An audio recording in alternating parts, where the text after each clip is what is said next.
Graça e paz, amados. Abençoados, estamos aqui de volta.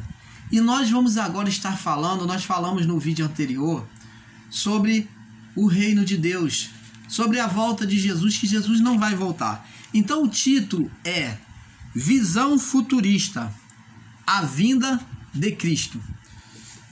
Então, abençoados, muitos esperam a volta de Jesus. E a volta de Jesus já é falado desde os tempos dos nossos tataravó. Quantas previsões já foram feitas acerca da vinda de Jesus? Quantas previsões já foram feitas? Os mormons já fizeram previsões da vinda de Jesus. Muitas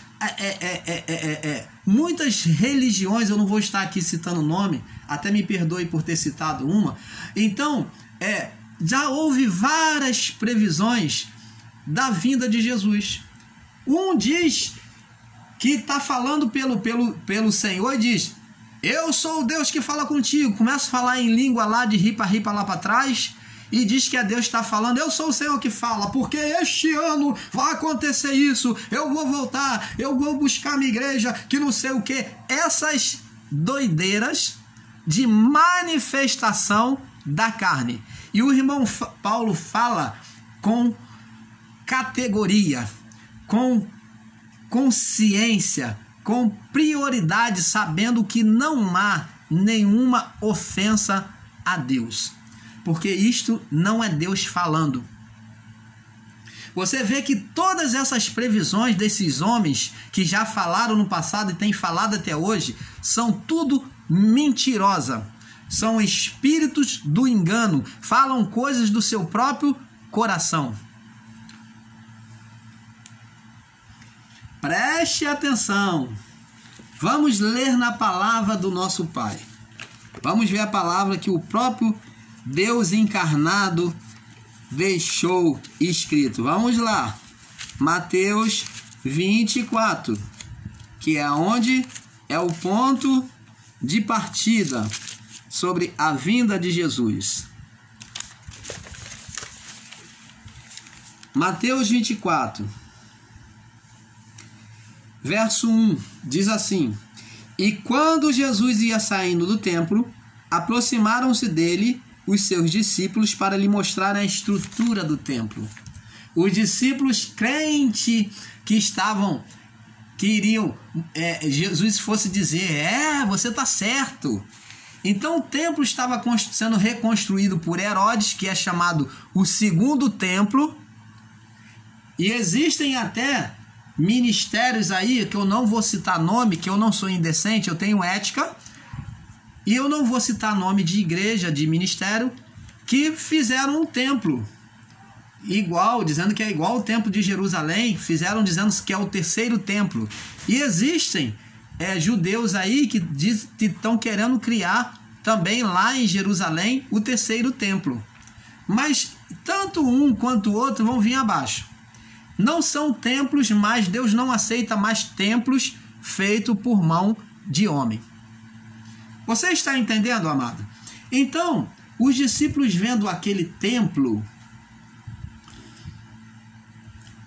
se admiraram e queria que Jesus se admirasse. Eles falaram, para lhe mostrar a estrutura do templo, e Jesus, porém, disse, olha a decepção que eles tiveram, foram mexer com Jesus, olha o que Jesus disse: não vedes tudo isso? Não vedes tudo isso? Em verdade, vos digo que não ficará aqui pedra sobre pedra que não seja derribado. Olha, Jesus jogou um balde de água fria em meio à empolgação dos discípulos, que pensaram que ele iria se sentir maravilhado com o templo, engrandecer o templo. Jesus fala pelo contrário. Jesus diz: eles estão construindo, tá ficando, vocês acham que está ficando bonito com pedras suntuosas? Mas olha, eu digo para vocês que isso aí vai cair, vai vir abaixo, não vai ficar pedra sobre pedra que não vai deixar de cair. É decepcionante a resposta de Jesus para os discípulos. Eles esperavam uma manifestação, uma atitude diferente de Jesus. De Jesus se maravilhar, de Jesus também concordar com eles. Mas Jesus é totalmente contrário e traz para eles um espanto. E verso 3 diz assim: e estando eles assentados no monte, olha, aquilo gerou uma preocupação, porque um templo que estava sendo construído estava ficando uma beleza aos olhos humanos, templo que Herodes estava reconstruindo, e agora Jesus vem dizer que vai destruir o templo vai ser destruído, não vai ficar nada. Estando eles no monte, os discípulos com aquilo na cabeça, caraminhola, né, sobre aquele ponto que Jesus havia falado, os discípulos, chegando a eles em particular, os discípulos, dizendo: dize-nos, quando serão estas coisas, e que sinal haverá da tua vinda e do fim do mundo? Que sinal haverá da tua vinda e do fim do mundo? E Jesus disse: acautelai-vos que ninguém vos engane. Acautelai-vos que ninguém vos engane, porque muitos virão em meu nome, dizendo eu sou o Cristo, e enganarão a muitos. Então vocês vão ouvir rumores de guerra. Olhai e não vos assusteis, porque é misto que isso aconteça. Se levantará, portanto, nação contra nação, reino contra reino, haverá fomes, pestes, terremotos em vários lugares. Todas essas coisas, mas todas essas coisas são o princípio das dores. Então vos hão de entregar para seres atormentados e matar-vos-ão, e sereis odiados de toda a nação por causa do meu nome. Neste tempo, muitos serão escandalizados e trair-se-ão uns aos outros, e surgirão muitos falsos profetas, enganando a muitos. E por se multiplicar a iniquidade, o amor de muitos se esfriará.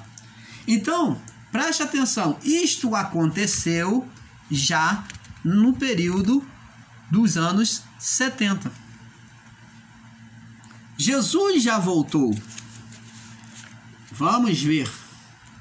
Vamos lá no livro de Joel, profeta Joel.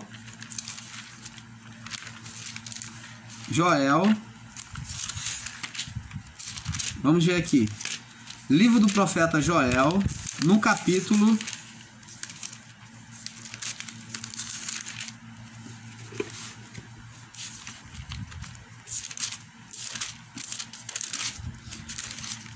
Vamos ver aqui. Joel. Ezequiel. É um livro, por ser um livro pequeno, né? Nós temos uma dificuldade um pouco de achar, né? Deixa eu ver aqui. Joel.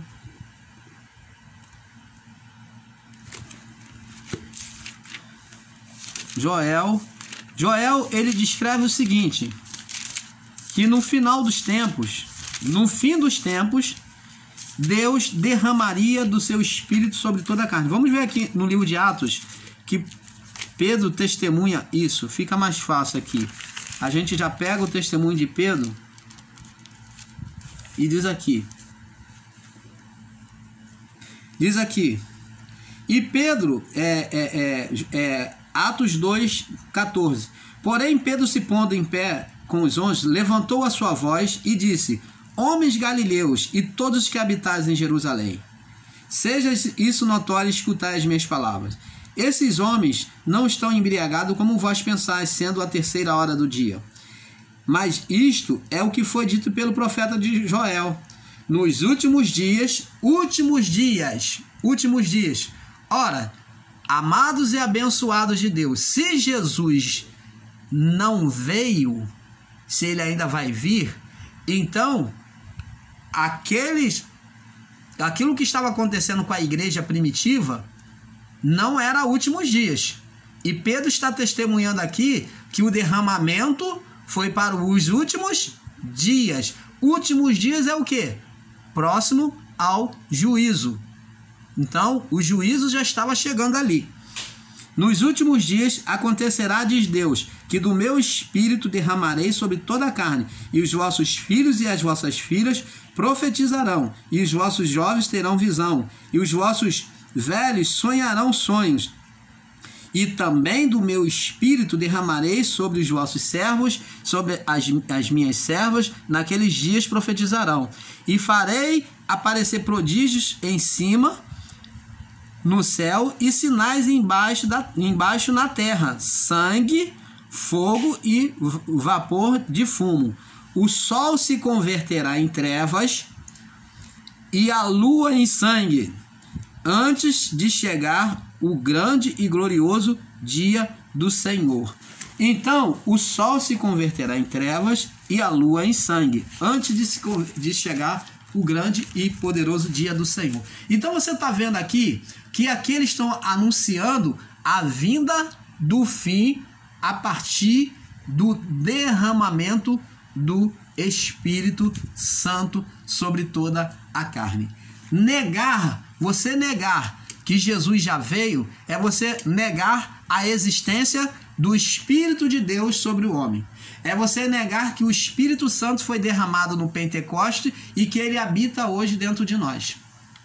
Não adianta você buscar Espírito de Deus, você que é do sistema religioso, do meio evangélico, se você está dizendo que Jesus não veio. Você está negando também que o Espírito de Deus foi derramado sobre a sua vida. Vamos ver agora, lá no livro de Atos, já estamos em Atos, vamos agora no capítulo 1, no verso 11. Vamos ver aqui, preste atenção, abrindo o seu entendimento pela palavra.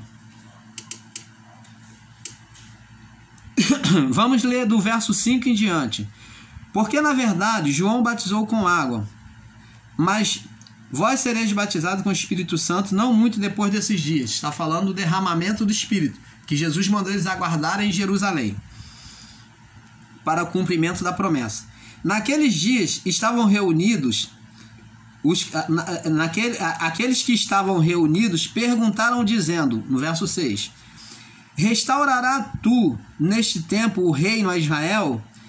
Disse-lhes, não vos pertence saber os tempos ou as estações que o Pai estabeleceu o seu próprio poder, mas recebereis o poder do Espírito Santo que há de vir sobre vós. Eles queriam saber sobre o tempo da restauração, da vinda de Jesus,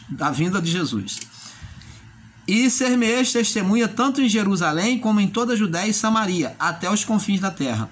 E quando dizia isto, vendo eles, enquanto dizia isto, Jesus falando com eles, vendo Jesus, ele foi levado às alturas, eis que uma nuvem o recebeu e ocultando-os a seus olhos.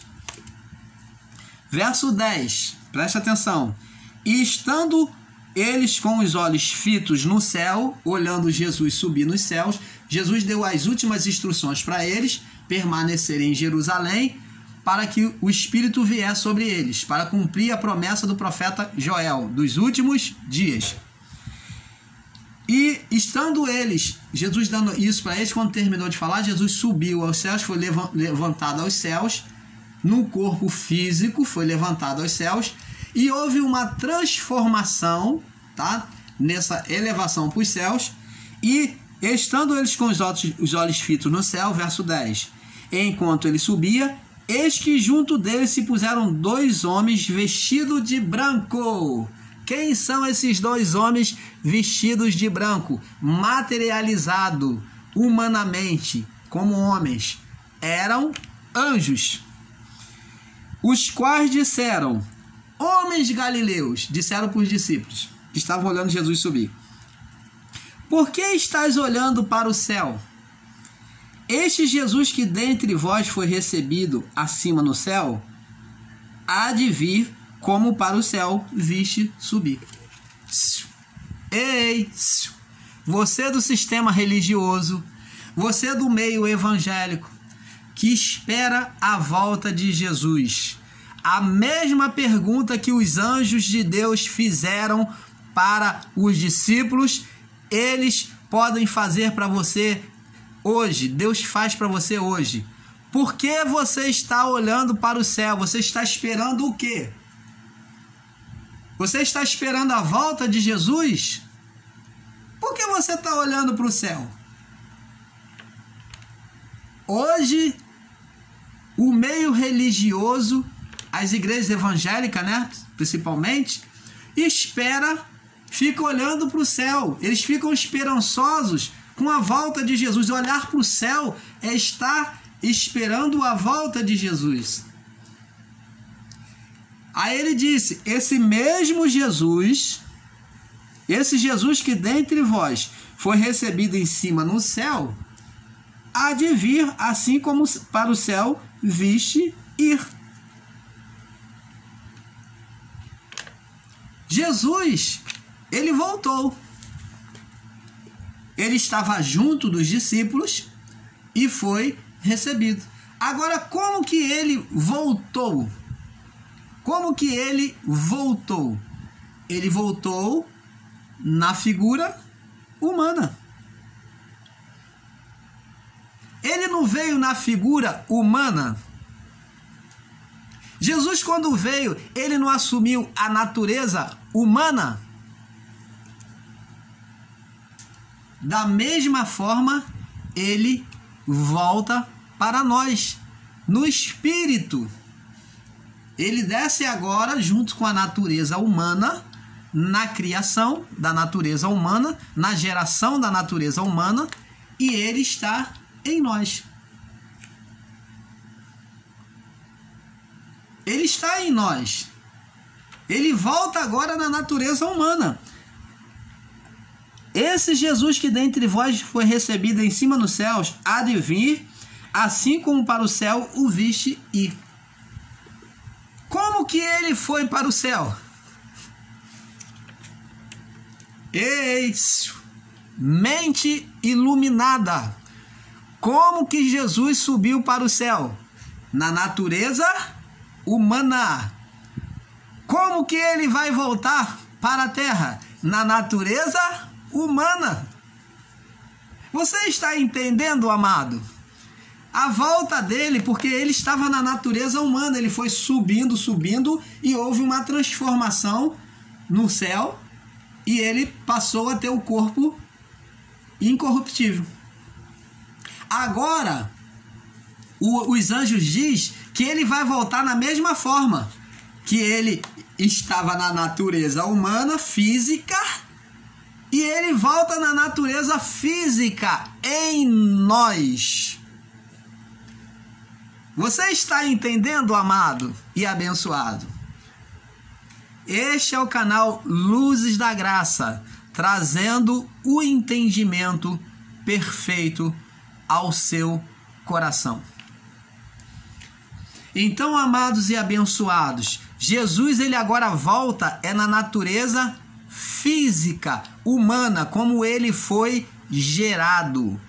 Ele volta Deus dentro da carne. Você está entendendo, amado? É Deus dentro da carne, de novo, agora em cada um de nós. Dá um glória a Deus agora sobre essa revelação perfeita do Pai. Pode dar um glória.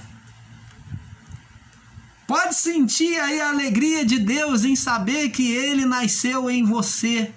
Através do seu nascimento na carne, Ele veio. Então, abençoados, vamos lá. Jesus, quando ensinava, então já está mais do que provado, mas eu vou dar só agora as pinceladas. Vamos dar as pinceladas. Jesus, quando ensinava sobre os acontecimentos aos discípulos, para lembrar as coisas passadas, ele falava por parábola. Então ele falou sobre a vinda dele, presta atenção. Mateus 24, 37. Vamos lá. Mateus 24, do 37 ao 39. 37 ao 39. Mateus 24, 37 ao 39. Ele falando da vinda dele, sobre a vigilância, ele fala assim, ó, sobre a vinda dele, ó. Mas, vamos ler do 36 em diante, para ter um melhor entendimento. Mas aquele dia e a hora ninguém sabe, nem os anjos do céu, mas aquele dia e a hora ninguém sabe, nem os anjos do céu, mas unicamente meu Pai.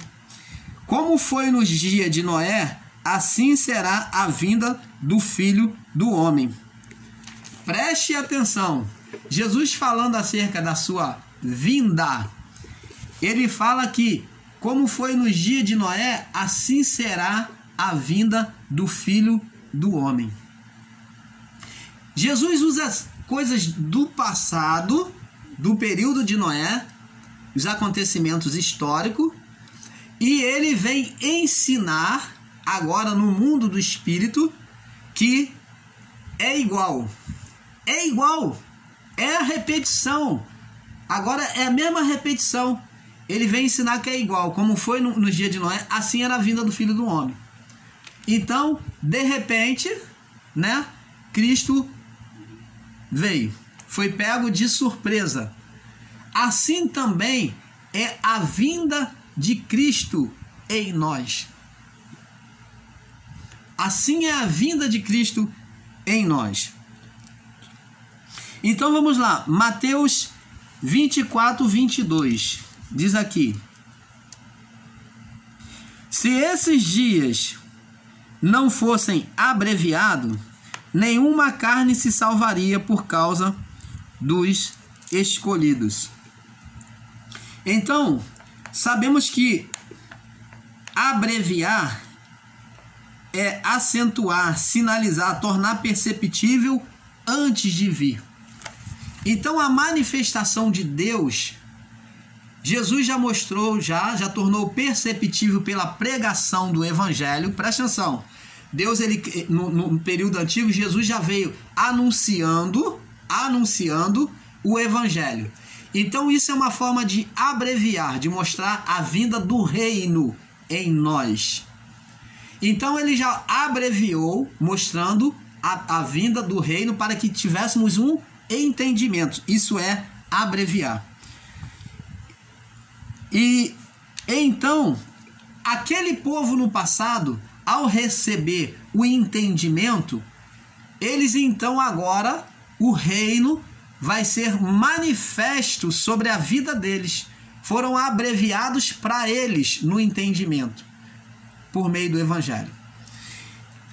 Então vamos lá.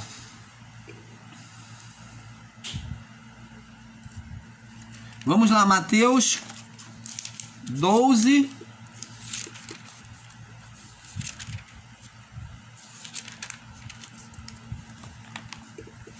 Mateus 12, no capítulo 40, para nós fecharmos aqui. Já estamos chegando ao final. Mateus 12, no capítulo 40. Mateus 12, verso 40, aliás. Mateus 12, 40.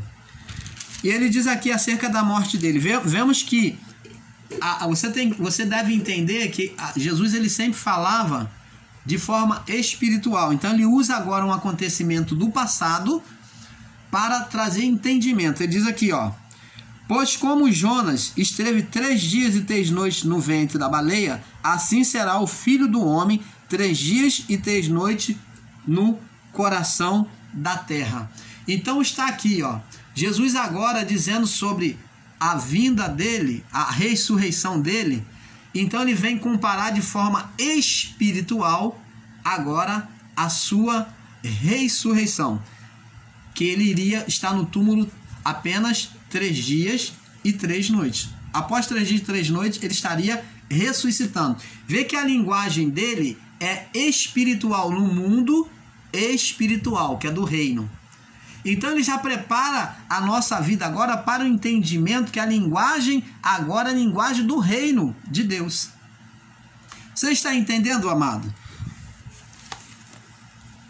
Então, acerca da vinda de Jesus, ele deixou para nós, com a sua morte na cruz, o corpo físico. Você vê, ele deixou para nós, com a sua morte na cruz, o corpo físico. Então, o corpo físico do homem, ele permanece, o corpo físico, mas vai morrer e o espírito ressuscitará para Deus. Então, o corpo físico nosso vai morrer e, após isto, vivendo aqui o reino de Deus já nesta vida, então vamos agora viver eternamente no espírito. Então o corpo carne é deixado para trás e o espírito agora volta para Deus. O mesmo que foi com ele, ó, na sua morte ele usa de forma em linguagem comparativa. O mesmo que foi com ele agora será conosco. Assim, a vinda de Jesus será na morte do corpo para toda a criação. Então, quando Jesus morre, ele morreu no corpo, assim também o nosso corpo. A carne vai morrer, é isso que ele quer dizer. A carne vai morrer e, assim como o espírito ressuscita, o homem também vai ressuscitar com ele. Você vê que ele ressuscita com um corpo físico por um tempo e ele volta para os céus. Você vê que o corpo carne, ele vive e depois então ele vive um tempo e depois ele vai para os céus. O corpo separa da carne. Então essa linguagem espiritual dele morrer, ressuscitar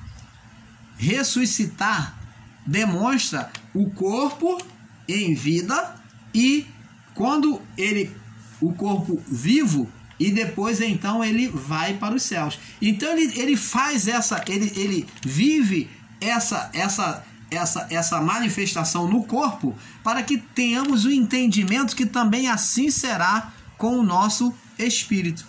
A carne vai ficar e o corpo vai ressuscitar para Deus, vai voltar para Deus, o espírito vai voltar para Deus. Você está entendendo, amados? Então nós vamos ficando por aqui e eu espero que você tenha tido um perfeito entendimento. Um pouco aqui, um pouco ali. Fique na paz. Excelente dia a todos vocês e famílias. Paz.